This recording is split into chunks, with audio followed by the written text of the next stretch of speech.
جوان ہوتے ہی فوراً اس کے اوپر یہ حکم اللہ تبارک و تعالیٰ کی طرف سے لاگو ہوتا ہے کہ اپنی آنکھوں کی حفاظت کرو، غلط جگہ مت دیکھو، نامحرم کی طرف نگاہ اٹھا کر کے مت دیکھو، ورنہ شیطان تمہارے دل کو ناپاک کر سکتا ہے، تمہارے دل کو گندا کر سکتا ہے، اس کے بعد تم سے گناہ ہو جاتے ہیں۔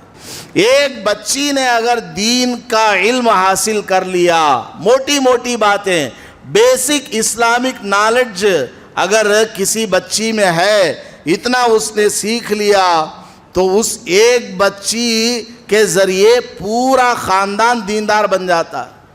اب لوگ کیا کر رہے ہیں؟ ولیمہ کرنا چھوڑ دیا ہے لوگوں نے، لڑکی والوں کے اوپر ڈال دیا، 21 بار کر لیں گے لوگ، دونوں ایک ساتھ نکاح اور ولیمہ۔ الحمدللہ نحمده ونستعینه ونستغفره ونؤمن به ونتوکل علیہ ونعوذ باللہ من شرور انفسنا ومن سیئات اعمالنا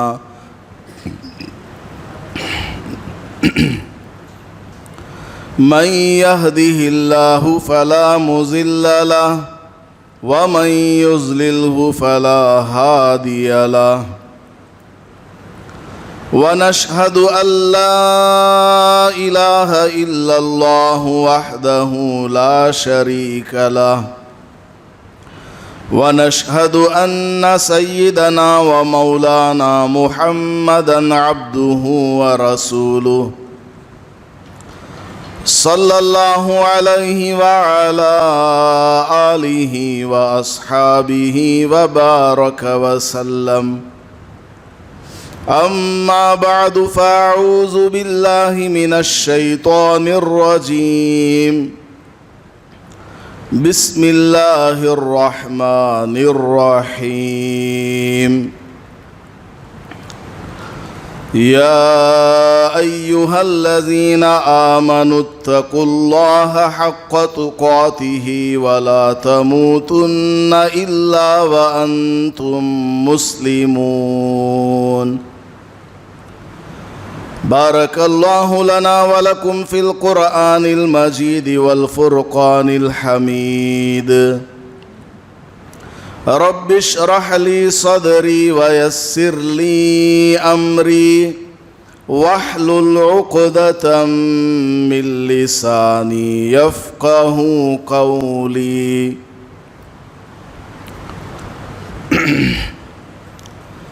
معزز سامعین کرام، اللہ پاک نے ہمیں ایمان والا بنایا اور ہم سب کی ہدایت اور رہنمائی کے لیے رسول اکرم صلی اللہ علیہ وسلم کو پیغمبر اور رسول بنا کر کے اس دنیا میں مبعوث فرمایا۔ آپ صلی اللہ علیہ وسلم کے مکہ مکرمہ میں نبی اور رسول بن کر تشریف لانے سے پہلے کفار اور مشرکین کے عقائد اور ان کی زندگی گزارنے کا طور طریقہ انتہائی جہالت پر مبنی تھا۔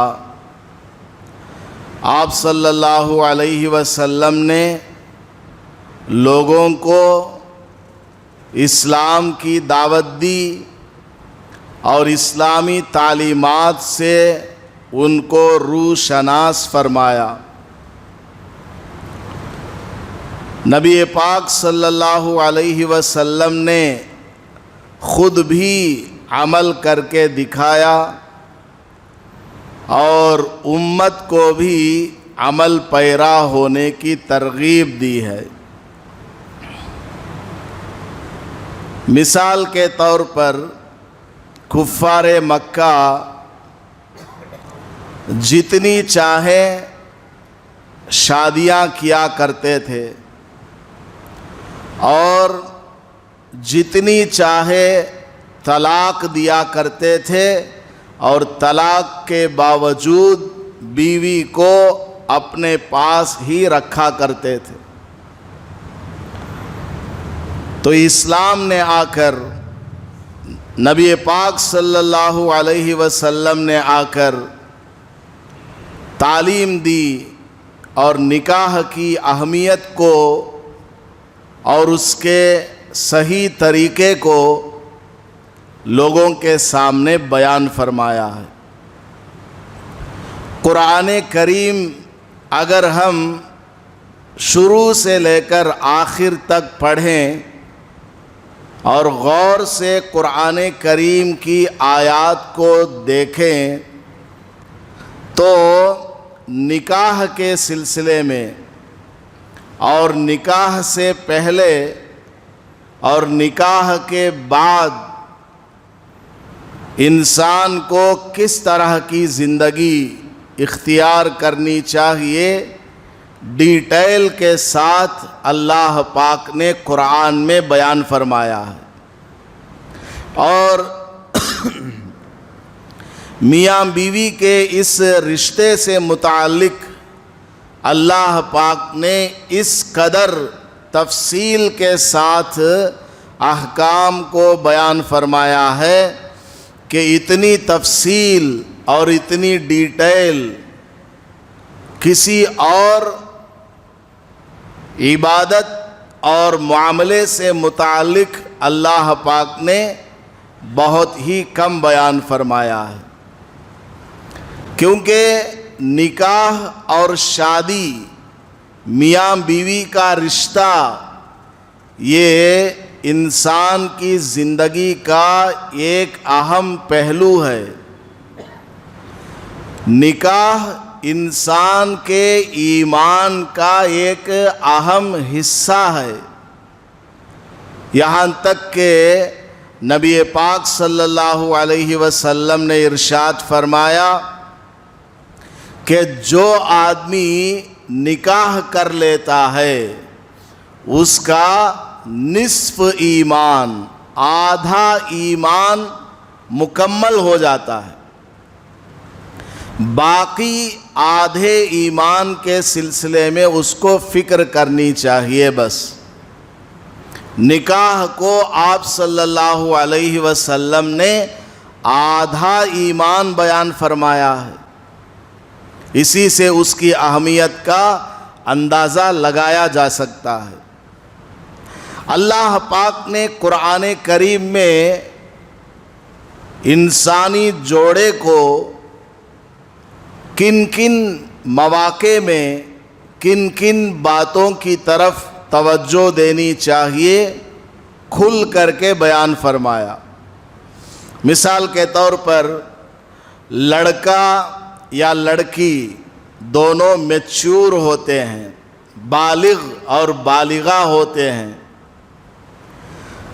بلوغت کے بعد، بالغ ہونے کے بعد نوجوان لڑکے کے دل میں اور نوجوان لڑکی کے دل میں جس طرح فطری طور پر، نیچرلی طور پر آدمی کو بھوک اور پیاس لگتی ہے، اس طرح نوجوان لڑکے اور لڑکی کو فطری طور پر ایک جوڑے کی چاہت اور طلب پیدا ہوتی ہے، اس کی طرف اس کا میلان بڑھنے لگتا ہے۔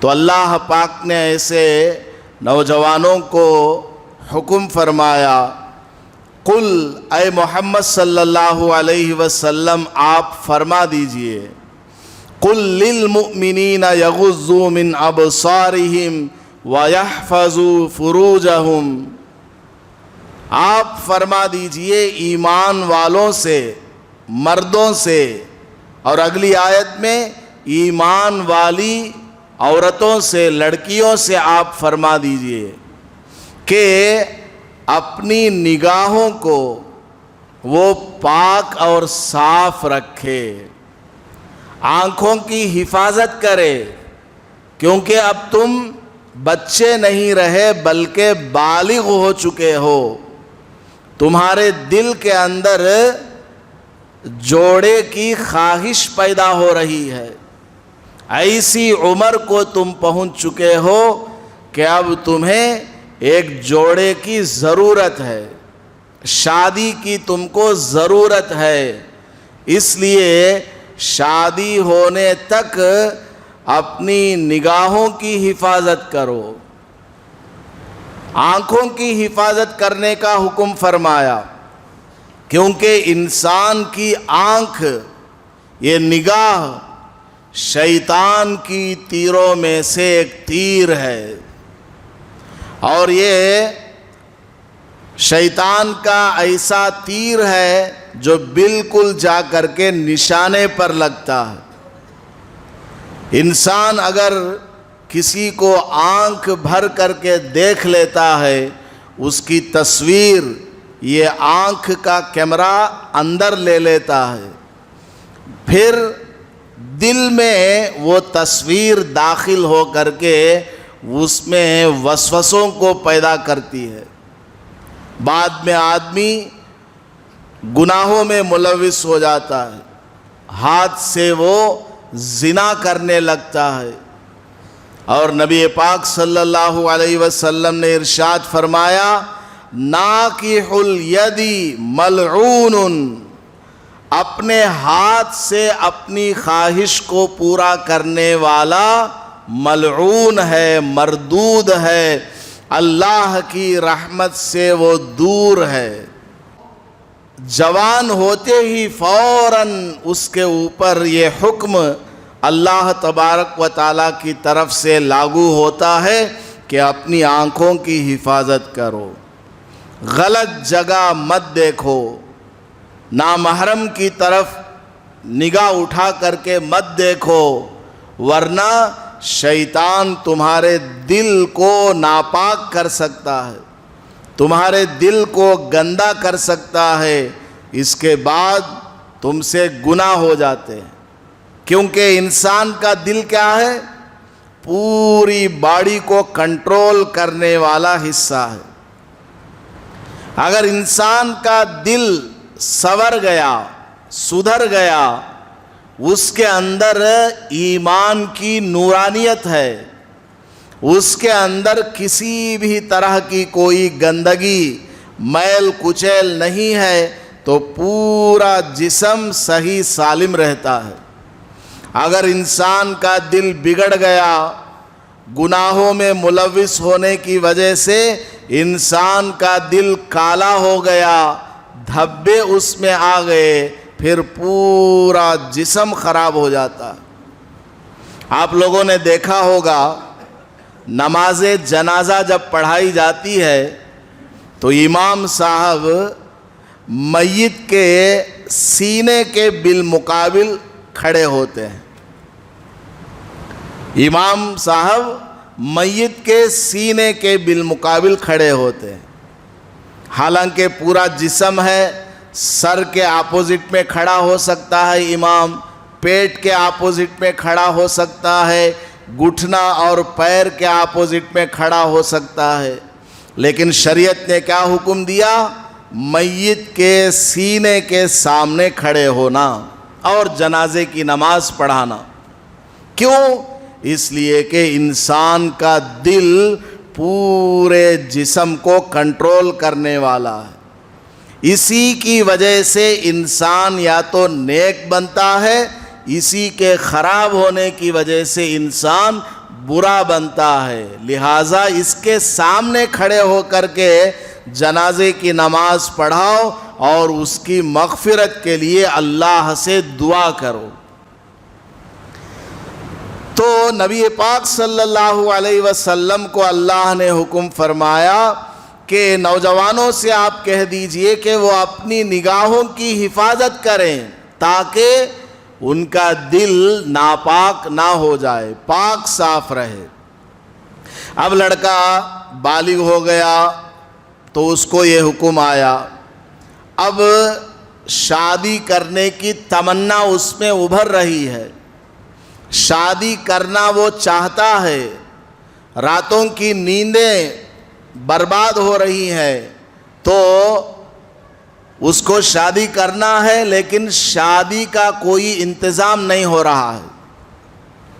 آنے والی بیوی کے لیے نان و نفقے کا انتظام ابھی اس لڑکے کے پاس نہیں ہے.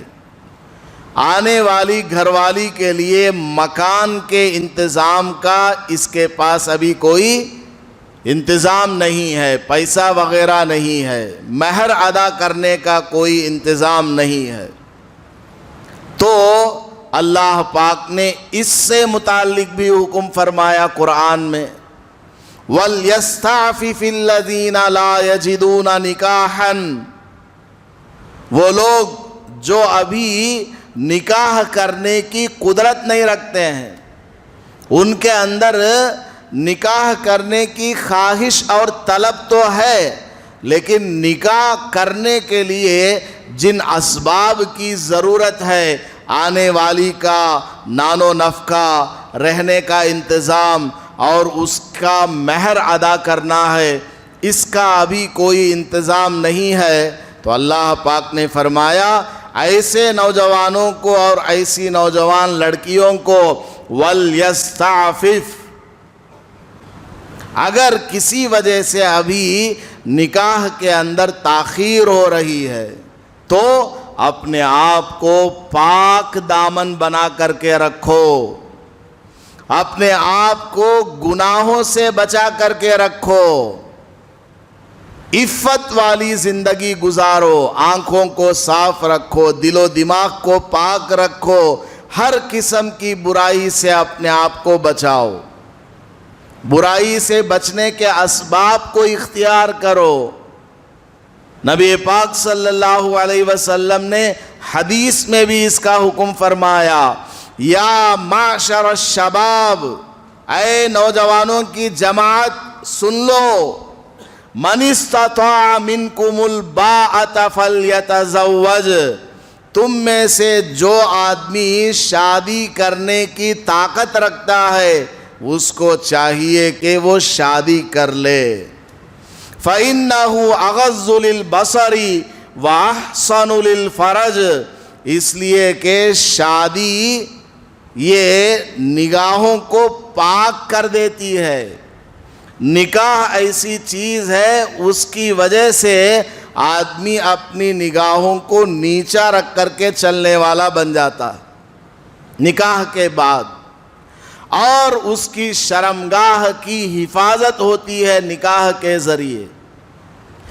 وَمَن لَّمْ يَسْتَطِعْ, اور جو نوجوان ایسا ہے ابھی شادی کرنے کا انتظام اس کے پاس نہیں ہے, فَعَلَيْهِ بِالصَّوْمِ, اس کے لیے ضروری ہے کہ وہ روزہ رکھے, ہفتے میں 2-3 روزے رکھا کرے.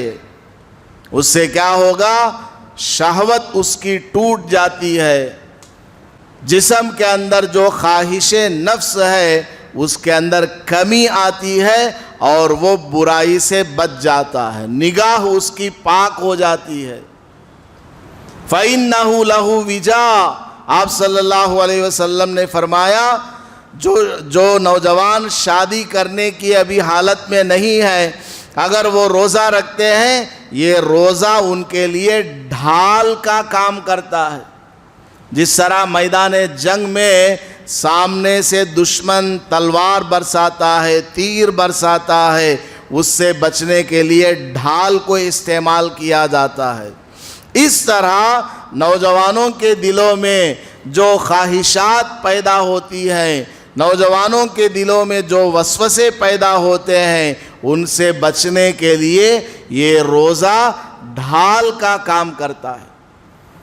تو اللہ پاک نے فرمایا ایسے نوجوان جو ابھی نکاح کرنے کی قدرت نہیں رکھتے, کوئی مجبوری ہے جس کی وجہ سے نکاح نہیں ہو پا رہا ہے, ان کو چاہیے کہ وہ عفت والی زندگی گزارے, پاک دامن بن کر کے رہیں.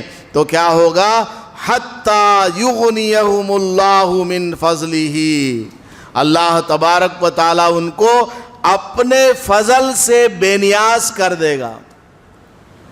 اللہ تعالیٰ ایسے نوجوانوں کو اپنی طرف سے انتظام کر دے گا، من فضل ہی اللہ پاک نے فرمایا۔ فضل کا مطلب کیا؟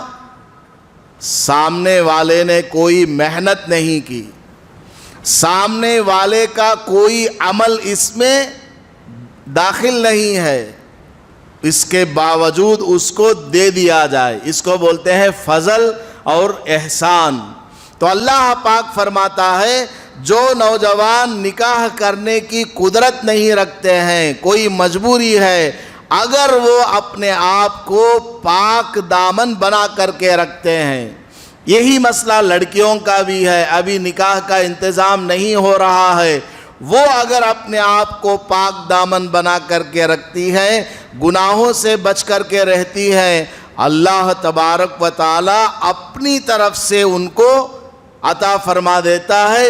شادی کا، نکاح کا اور آگے کے مراحل میں جن چیزوں کی ضرورت ہے اللہ پاک اسباب کو پیدا کر دیتا ہے، آسانیاں پیدا ہو جاتی ہیں۔ تو جو نوجوان شادی کرنا چاہتے ہیں لیکن ابھی انتظام نہیں، ان کے لیے سب سے بڑا وظیفہ اور سب سے بہترین عمل یہی ہے کہ اپنے آپ کو پاک دامن بنا کر کے رکھیں، گناہوں سے بچ کر کے رہیں۔ آگے شادی کا انتظام ہو گیا، مہر کا انتظام ہو گیا۔ مہر، آج بھی بہت سارے لوگ ایسے ہیں جب نکاح کے وقت میں مہر لکھوانے کا نمبر آتا ہے تو بولتے ہیں کہ اس کے بارے میں کوئی بات چیت نہیں ہوئی ہے۔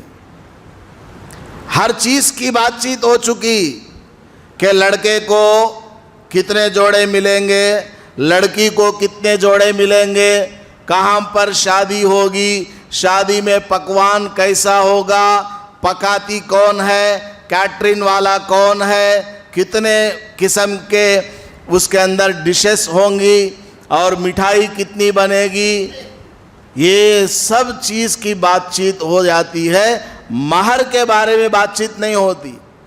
حالانکہ نبی پاک صلی اللہ علیہ وسلم نے فرمایا لا نکاح الا بالمہر، بغیر مہر کے نکاح ہوتا نہیں ہے، مہر دینا ہوگا۔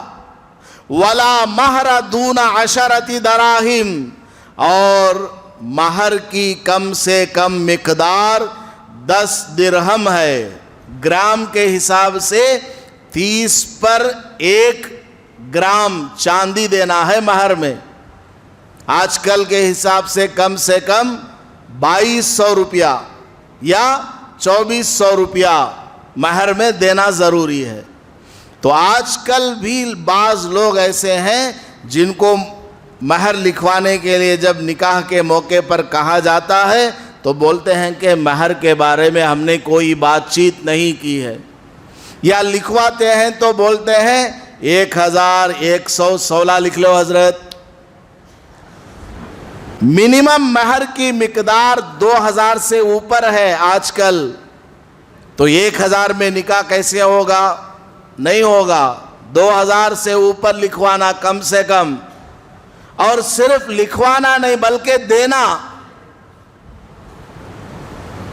محلوں میں، جان پہچان والوں میں کسی کا انتقال ہو جاتا ہے مرد کا، تو عورتوں کی طرف سے ہمارے پاس فون آتا ہے، یا کوئی ان کا آدمی آ کر کے مسئلہ پوچھتا ہے، حضرت وہ مہر معاف کراتے سو کیسا؟ بتائیے، مہر پہلی رات میں بیوی کو ہاتھ لگانے سے پہلے ادا کرنے والی چیز ہے، شادی ہو جائے فوراً مہر ادا کرنا ہے، لیکن یہاں شوہر کا انتقال بھی ہو گیا، اب تک شوہر نے بیوی کا مہر ادا نہیں کیا۔ لوگ آ کر کے مسئلہ پوچھتے ہیں، معلوم نہیں لوگوں کو کہ حضرت اس کا انتقال ہو گیا ہے، 40 سال پہلے تمہاری مسجد میں شادی ہوئی تھی، اس وقت مہر 516 روپیہ لکھا تھا، اب وہ دیے بغیر مر گیا ہے، وہ مہر کیسے معاف کرانا؟ تو میں مذاق میں ان کو بولتا ہوں، ان کو زندہ کرو، ان کو زندہ کرو اور ان سے کہو کہ معافی مانگ لو۔ کیسے ادا ہوگا آپ بتائیے؟ مہر ادا کیے بغیر شوہر مر گیا، اب کیا کرنا؟ بیوی سے کہا جائے گا تم معاف کر دو، چھوڑ دو، میرے شوہر نے نہیں دیا، زندگی بھر کھلایا پلایا ہے، کسی ایک حساب میں سمجھ لو کہ فلاں جو کب میں دلوایا تھا، ساڑی دلوائی تھی، وہ میں نے مہر کے بدلے میں سمجھ لیا ہے۔ حالانکہ مہر جو ہے الگ سے دی جانے والی چیز ہے۔ علماء نے مسئلہ لکھا ہے، شوہر نے مہر متعین کیا تھا مثال کے طور پر 10,000 روپیہ، مہر کے نام پر شوہر نے بیوی کو 10,000 نہیں دیا، الگ سے شوہر نے بیوی کو 1,00,000 روپے کا زیور دے دیا، 1,00,000 روپے کی چوڑی دے دیا، ساڑیاں پتہ نہیں کیا کیا دے دیا، تب بھی مہر کے نام پر 10,000 دینا اس کے اوپر واجب ہے۔ مہر مہر ہے، گفٹ گفٹ ہے، تو مہر کی اتنی اہمیت۔ تو نبی پاک صلی اللہ علیہ وسلم نے کیا ارشاد فرمایا؟ جب نکاح کا انتظام ہو جائے، شادی کی تیاریاں ہو جائیں، اب رشتہ دیکھنا ہے تو کیا کرو؟ 4 چیزوں کو دیکھ کر کے نکاح کیا جاتا ہے۔ تنکح المرأة لأربع، 4 چیزوں کو دیکھ کر کے نکاح کیا جاتا ہے۔ لمالہا، لڑکی کے مال کو دیکھا جاتا ہے، اس کے ابا کتنے مالدار ہیں، کتنی جائیداد والے ہیں، پراپرٹی کتنی ہے، بینک بیلنس ان کا کتنا ہے۔ ولی جمالہا، اس کے بعد اس کی خوبصورتی کو دیکھا جاتا ہے، لڑکی کیسی خوبصورت ہے، کیسی لگتی ہے۔ ولی حسبہا، پھر اس کے خاندان کو بھی دیکھا جاتا ہے، بڑا خاندان ہے یا چھوٹا خاندان ہے۔ ولی دینہا، اور اس کے دین کو بھی دیکھا جاتا ہے۔ اور اکثر لوگوں کا ماحول کیا؟ سب سے پہلے رشتہ جب دیکھتے ہیں، لڑکی کیسی پرسنالٹی والی ہے وہ دیکھا جاتا ہے، لڑکی کیسی خوبصورت ہے، اس کے بعد وہ کتنی مالدار ہے، اس کے گھر والے کتنا دے سکتے ہیں، اور شادی وغیرہ کیسے وہ کر سکتے ہیں، یہ پراپرٹی وغیرہ کو دیکھا جاتا ہے۔ بعد میں خاندان کو دیکھا جاتا ہے، اس کے ماں باپ کا خاندان کیسا، کہاں کہاں ان کے رشتے تعلقات ہیں۔ پھر لاسٹ میں پوچھا جاتا ہے بروکر سے، بچی کیا تو قرآن پڑھ کو ہے گی؟ لاسٹ میں لڑکی نے کچھ قرآن پڑھا ہے کیا، نماز پڑھنا بچی کو آتا ہے کیا، لاسٹ میں پوچھتی۔ حالانکہ نبی پاک صلی اللہ علیہ وسلم نے کیا فرمایا؟ نکاح کیا جاتا ہے 4 چیزوں کو دیکھ کر کے، مال کو دیکھ کر کے، جمال کو دیکھ کر کے، خاندان کو دیکھ کر کے، اور دین کو دیکھ کر کے۔ اے نوجوان، فاظفر لذات الدین، دین کو دیکھ کر کے نکاح کرنا، فرسٹ پریفرنس دینداری کو دینا ہے۔ سب سے پہلے دیکھنا ہے اگر لڑکی میں دینداری کو دیکھنا ہے کہ یہ لڑکی نماز پڑھنے والی ہے یا نہیں، قرآن اس کو پڑھنے آتا ہے یا نہیں، اردو کی کتابیں یہ پڑھ سکتی ہے یا نہیں، بعد میں چل کر اولاد ہوگی ان کی تربیت کرنا اس کو آتا ہے یا نہیں ہے، کچھ اس کے ماں باپ نے سکھایا ہے یا نہیں سکھایا ہے۔ سب سے پہلے یہ دیکھنا، اس کے بعد میں لڑکی کا حسن و جمال اور اس کا خاندان اور وہ کتنے مالدار ہیں، آپ کے لیول کے ہے یا نہیں، حیثیت، وہ سب بعد میں دیکھ لیجئے، پہلے دینداری کو دیکھنا۔ اور حضور نے عجیب بات فرمائی، فاظفر، دیندار لڑکی سے نکاح کر کے اے نوجوان تو کامیاب ہو جا، دیندار لڑکی اگر تمہارے گھر میں آئے گی پورے گھرانے کو وہ دیندار بنا دے گی. عورت گھر کے اندر رہنے والی ہے, مرد ادھر ادھر بازار میں کام کرنے جاتا ہے.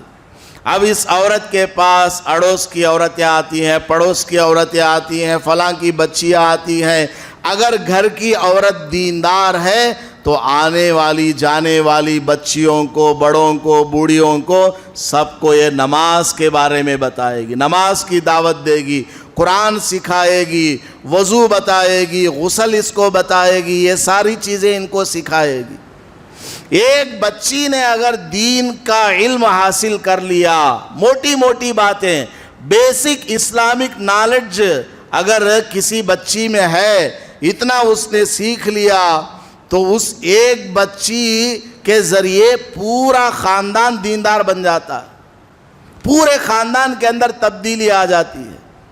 آپ اگر کوئی کسی جگہ مکتب چلا رہے ہیں, بچیوں کو پڑھا رہے ہیں, 10 بچیاں اگر آپ کے پاس پڑھنے آتی ہیں کسی مسجد میں یا مدرسے میں, 10 بچیاں مثال کے طور پر پڑھنے کے لیے آتی ہیں, تو یوں سمجھیے کہ وہ 10 بچیاں نہیں 10 خاندان آپ کے پاس پڑھنے آ رہے ہیں.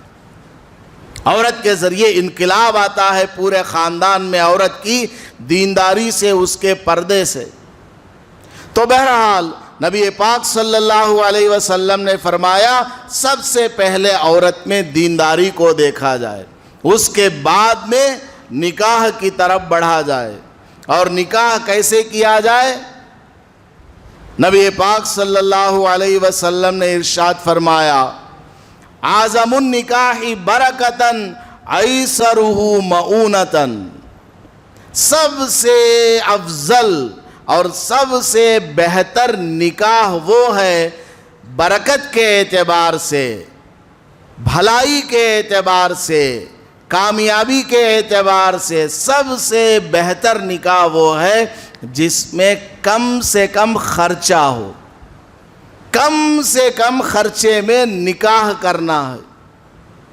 اور ہم لوگ کیا ہے, بالکل ڈیڈ اپوزٹ کام کرتے ہیں. باپ پوری زندگی کی پونجی اکلوتی بچی کے نکاح میں لگا دیتا. لڑکی جہاں پیدا ہوئی ہنڈی میں پیسہ جمع کرنا شروع کر دیتا. وہ مجبور ہے, لڑکے والوں نے لڑکی والوں کو مجبور کیا ہوا ہے کہ شادی میں اتنے پیسے چاہیے, جہیز میں فلاں چیز ہونا, اور نکاح فلاں شادی محل میں کروانا, اور اس کے اندر ایسے ایسے کھانے ہونا, نکاح سے پہلے منگنی میں اتنے لوگ آئیں گے, منگنی میں آنے والے ہر ایک کو چولی کا کپڑا دینا ہوگا, ساڑیاں دینا ہوگا, پان بیڑا دینا ہوگا, اور پھر نکاح کے اندر بھی اسپیشل سے نوشہ والوں کے لیے کھانے کا انتظام کرنا ہوگا. اس کے بعد اور پتہ نہیں جمعگی ہے, اس طرح 1000 قسم کی چیزوں کو لڑکے والوں نے لڑکی والوں پر ڈالا ہوا ہے, جس کی وجہ سے بیچارے لڑکی والے پریشان ہیں کہ ہماری بچیوں کی شادی اگر ہونا ہے ہر زمانے میں, زمانے کے اعتبار سے اتنے لاکھ روپیہ ہونا چاہیے, وہ پیسوں کو جمع کرتا ہے. بالآخر لوگ اپنا گھر بھی بیچ کر کے لڑکی کی شادی کرتے ہیں, گھر بیچ کر کے شادی کرتے ہیں, گھر کو بینک میں رکھ کر کے شادی کرتے ہیں. لیکن بہت ساری شادیاں ایسی ہوتی ہیں جو بعد میں چل کر ٹوٹ جاتی ہیں. یہ جتنے مانگنے والے ہوتے ہیں, ڈیمانڈ کرنے والے ہوتے ہیں, اس میں اکثر 70% سے زیادہ وہ لوگ ہوتے ہیں جو بعد میں نبھاؤ نہیں کرتے.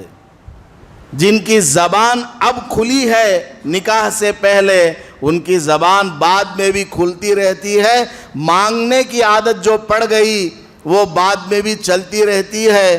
پھر بالآخر باپ جو ہے کبھی ادا نہیں کر پایا, وہاں سے لڑائیاں جھگڑے شروع ہوتے ہیں, پھر نکاح ہی ٹوٹ جاتا ہے. نبی پاک صلی اللہ علیہ وسلم نے فرمایا سب سے بہترین اور سب سے افضل نکاح برکت کے اعتبار سے وہ ہے جس کے اندر کم سے کم خرچہ ہو، کم سے کم خرچہ ہو۔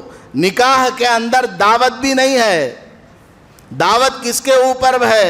حضرت عبد الرحمن ابن عوف رضی اللہ تعالیٰ عنہ حضور صلی اللہ علیہ وسلم کی خدمت میں آئے۔ حضرت عبد الرحمن بن عوف رضی اللہ عنہ کو حضور نے دیکھا، ان کے جھبے کے اوپر عطر کا نشان ہے۔ حضور نے پوچھا، ارے بھائی کیا بات ہے، تمہارے جھبے کے اوپر عطر کا نشان ہے؟ تو انہوں نے کہا حضرت میرا نکاح ہو گیا۔ حضور کو بھی معلوم نہیں ان کا نکاح ہو گیا، بتاؤ۔ حضور صلی اللہ علیہ وسلم کو بھی بتانا انہوں نے ضروری نہیں سمجھا۔ نکاح ایسی چیز ہے جو لڑکی والے ہیں، لڑکے والے ہیں، ادھر 4 آدمی ادھر 4 آدمی اور گواہ وغیرہ ہے، ہو گیا نکاح بس۔ ہر ایک کو اس میں بلانا، دعوت دینا، اس کی ضرورت نہیں۔ حضور صلی اللہ علیہ وسلم نے جب سنا کہ ان کا نکاح ہوا تو حضور نے فرمایا اولم ولو بشاتن، اے عبد الرحمن ولیمہ کر، اگرچہ ایک بکری ذبح کر کے کیوں نہ ہو۔ اس زمانے میں ایک بکری فرمایا، جبکہ وہاں لوگ بھی بہت کم رہا کرتے تھے۔ تو نوشہ والوں کے اوپر، لڑکے والوں کے اوپر ذمہ داری ہے کہ وہ ولیمہ کریں۔ اب لوگ کیا کر رہے ہیں؟ ولیمہ کرنا چھوڑ دیا ہے لوگوں نے، لڑکی والوں کے اوپر ڈال دیا، 21 بار کر لیں گے لوگ، دونوں ایک ساتھ نکاح اور ولیمہ۔ ایک تو ہوتا ہے کسی کی انتہائی مجبوری ہے، غریب لوگ ہیں، ادھر والے بھی غریب ہیں ادھر والے بھی غریب ہیں، کسی طرح ادھر ادھر سے مدد کر کے نکاح ہو رہا ہے، اس میں کر لیا، وہ الگ مسئلہ ہے۔ مالدار لوگ بھی، اچھے اچھے لوگ بھی جن کے اندر ولیمہ کرنے کی طاقت ہے، وہ بھی ولیمے کا بوجھ لڑکی والوں کے اوپر ڈال دیتے ہیں۔ نکاح والے دن لڑکے والے 500 آدمی کو لے کر آتے ہیں، اپنے سمدھی سے بولتے ہیں ہمارے 500 آدمی آتی، 600 کا تیار کرو کھانا۔ بعد میں ولیمہ ہم مختصر کرنا چاہتے ہیں، تمہارے ایک 10 آدمی آ جاؤ۔ لڑکی والوں سے کہا جاتا ہے کہ آپ کے ایک 10 آدمی لے لو، ہمارے ایک 10-20 آدمی ہوں گے، چھوٹا سا گھر تک ہم ولیمہ کرنا چاہتے ہیں، فضول نہیں کرنا خرچہ۔ اپنا نمبر آیا تو فضول، اور سامنے والے کا نمبر آیا تو مفت کا مال کیا ہے، جتنا چاہے مل جائے، ایسا ہو رہا ہے۔ بہرحال یہ ساری خرابیاں آج بھی موجود ہیں۔ تو شروع میں یہ عرض کر رہا تھا، نبی پاک صلی اللہ علیہ وسلم کے آنے سے پہلے مکہ مکرمہ میں کافروں کے درمیان، مشرکوں کے درمیان نکاح سے متعلق بہت ساری من گھڑت باتیں تھیں، ان سب کو آپ نے ختم فرمایا۔ اسلام کا بہترین نکاح کا نظام ان کے سامنے پیش کیا، قرآن کی شکل میں اور اپنے فرامین کی شکل میں۔ افسوس کہ ہم مسلمانوں نے اس کو چھوڑ دیا۔ حضور صلی اللہ علیہ وسلم کی باتوں پر عمل کرنا ہم نے چھوڑ دیا، جس کی وجہ سے ساری مصیبتیں ہم لوگ اٹھا رہے۔ تو ہمیں چاہیے کہ ہم نبی پاک صلی اللہ علیہ وسلم کی تعلیمات کو زندگی میں لے کر کے آئیں، عمل میں لے کر آنا۔ صرف زبان سے بولتے رہنا کافی نہیں ہے، عمل میں بھی لے کر کے آنا کہ رسول اکرم صلی اللہ علیہ وسلم نے ہمیں زندگی گزارنے کا جو طریقہ بیان فرمایا ہے، وہ طریقہ یہ ہے، عمل کریں گے اس کے اندر برکت آئے گی، خیر آئے گی، اور ہماری زندگیاں سکون کے ساتھ گزریں گی۔ اللہ پاک ہم سب کو عمل کرنے کی توفیق عطا فرمائے۔ آمین۔ وآخر دعوانا ان الحمد للہ رب العالمین۔